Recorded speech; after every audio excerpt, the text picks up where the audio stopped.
Iranska vojna je prešla v novo fazo z opletenim starim zaveznikom in osebo, ki zveni kot William Spaniel. Iran je čez vikend izstrelil 2 balistični raketi srednjega dosega proti Diegu Garciji.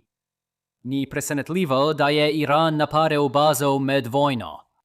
Kar je nekoliko presenetljivo, je kako daleč so rakete dejansko letele. Lahko bi sklepali na dolgo razdaljo, saj slike niso podobne Perzijskemu zalivu.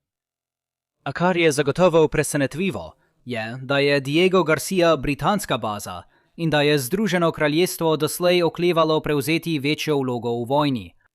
Po napadu je Združeno kraljestvo Združenim državam dovolilo uporabo svojih baz za pomoč pri ponovnem odprtju Hormuške ožine.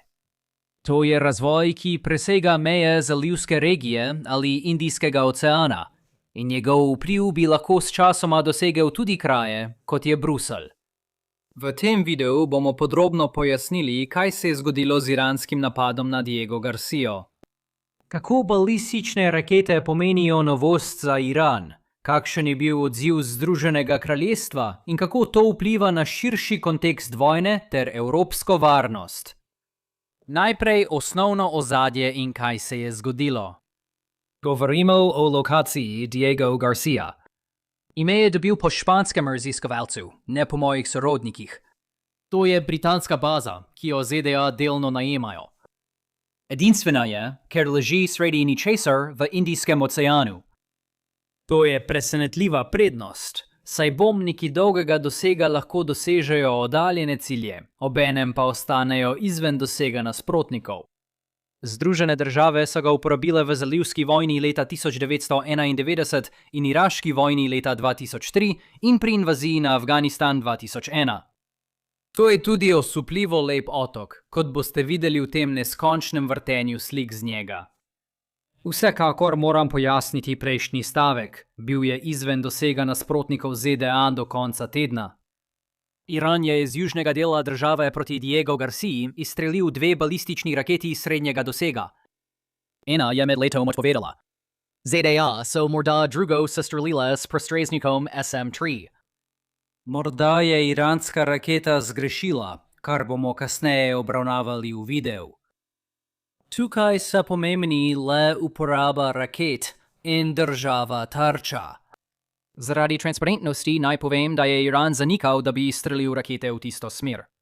Trenutno ne bi priporočal prevelikega zaupanja uradnim izjavam Irana. To je prvič, da so bile balistične rakete srednjega dosega uporabljene na taki razdalji v vojni. ZDA in Sovjetska zveza sta se v 80-ih letih dogovorili o ukinitvi tega razreda kopenskih raket. Nasprotniku so dale malo časa za opozorilo pred udarom.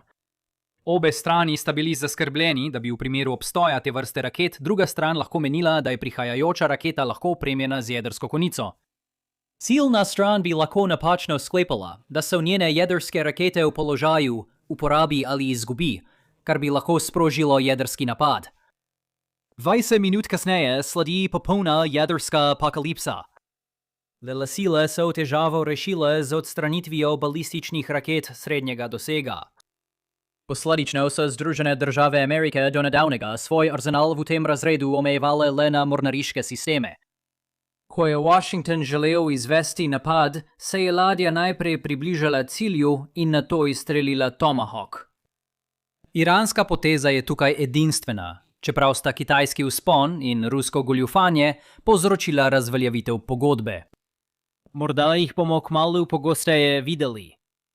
Če se vrnemo k naši temi, je bil politični odziv na potezo Irana zanimiv. Rad bi začel pri iranski strani enačbe in vprašal, ali je Iran lagal o svojem raketnem programu. Iran je prej trdil, da bo doseg svojih raket omejil na 2000 km, kar je okoli polovice dosega, kot pri Diegu Garciji. Navidezno je bilo to namenjeno grožnji Izraelu, hkrati pa pomiritvi Evrope, da ni potrebe po usmerjanju proti iranskim prizadevanjem za povečanje zalog.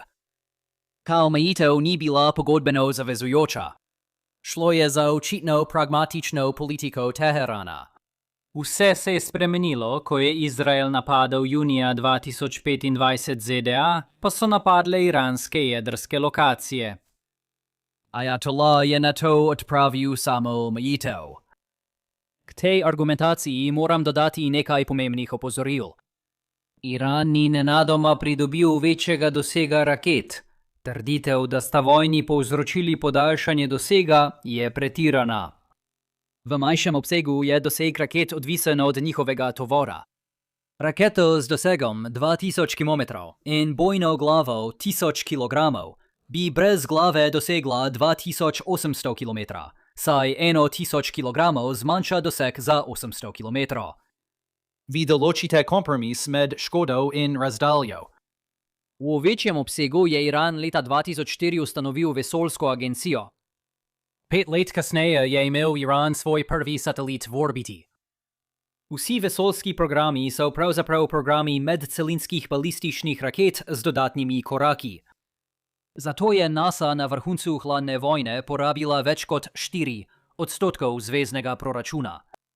Tudi jaz imam rad znanost. Veselim se vrnitve ljudi na Luno in upam, da bom doživel pristanek na Marsu.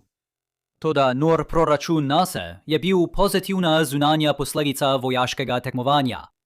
Če raketi za vesolje namesto tovorne kapsule namestiš bojno konico, ki prenese vstop v atmosfero, čestitke, imaš dolgodosežno orožje. Ne namigujem, da je bil Iran res le nekaj korakov od bombe, ki doseže 4000 km. Predstava, da so politične omejitve Irana res omejile njegove vojne zmožnosti, je nerealna. Iran je vedno imel sposobnost izvesti napad na tej razdalji, če bi to želel. Najprej bi morda morali poklicati inženirje. Če menite, da je Iran lagal o situaciji, je to vaša odločitev. Končni rezultat ni presenetil tehnične ekipe. Kot širše politično izhodišče, običajno ni dobro sprejemati pomembnih političnih odločitev na podlagi nečije iskrenosti, kadar spodbojevalna struktura nagrajuje zavajanje. Glede odzivov je Združeno kraljestvo po izstrelitvah na Diego Garcia napovedalo, da lahko ZDA uporabijo britanske baze za operacije za ponovno odprtje Hormuške ožine. Britanske baze so prej služile le obrambnim nalogam, kot so sistemi Patriot za sestreljevanje sovražnih raket. Težko je reči, ali je bil to neposreden odziv na napad na Diego Garcia. Na Downing Streetu 10 so o tem razpravljali že prej. Iranski načrt je bil morda izstreliti nekaj opozorilnih strelov, da bi odvrnili Starmerja od spremembe stališč. A zdaj jih je, in tukaj smo. Morda pa je Iran načrtoval nameren napad na ameriška sredstva, kar pa se zdi glede na nenatančnost izstrelkov nepraktično. Mislim, da Westminster razlike tako ali tako ne bi cenil. Ne želim namigovati, da je Združeno kraljestvo nad vsem tem navdušeno. Prejšnji teden sem omenil, da so Združene države večino gospodarskih stroškov vojne prenesle na druge države. Cene goriva so v ZDA višje, a porabijo le 19% svetovne nafte, 81% pa porabi preostali svet. Omenil sem tudi, da bodo ameriški zavezniki in drugi partnerji neizogibno vpleteni v sodelovanje v konfliktu. Kot je bilo pričakovano, je bilo veliko komentarjev, da Evropa tega nikoli ne bi storila, ker so Združene države ustvarile zmedo, zato naj bi Združene države tudi pospravile to zmedo. Ampak svet ne deluje tako. Duha ni mogoče dati nazaj v steklenico. Višje cene goriva vznemirjajo vse. Ključno vprašanje pa ni, ali bi država želela, da bi ZDA pred mesecem pustile Iran pri miru. Ključno vprašanje je, ali je za državo bolje pomagati pri odprtju ožine ali naj ostane zaprta. 19. marca skupina držav iz Evrope in drugot izrazi nejasno pripravljenost prispevati k prizadevanjem za varen prehod skozi ožino. Tu je nekaj zapletov. V kakšne nadaljne pustolovščine bi Trump lahko vpletel druge, ali bo odprtje ožine spodbudilo Trumpa k daljšemu boju in kakšno je tveganje za žrtve. Vendar pa, glede na trenutne cene energije, bi neizogibno nekdo ukrepal. Združeno kraljestvo je bilo prvo in ne bi bilo presenetljivo, če bi jih bilo še več, tudi če bodo pazili, da ne bodo sprejeli ukrepov, ki bi neposredno ogrozili vojake. Danes želim zaključiti s širšim evropskim kontekstom. Pogosto pravijo, da je Iran uporabil Diego Garcia kot posrednika za Evropo. 4000 kilometrov od Irana vodi mimo Bruslja in Pariza. Če izstrelite z pravega dela Irana, bi lahko celo dosegli London. Za primerjavo, 2000 kilometrov vas pripelje približno do stičišča Romunije, Madžarske in Ukrajine. Domet Irana ni več obrobje vzhodnega NATO. Ta domet je zdaj nad večjimi mesti in gospodarskimi središči. Trenutno ne morem podati natančnih podrobnosti o tem, kakšna je nevarnost, ker strokovnjaki za orožje še vedno poskušajo ugotoviti, kaj natanko je Iran izstrelil.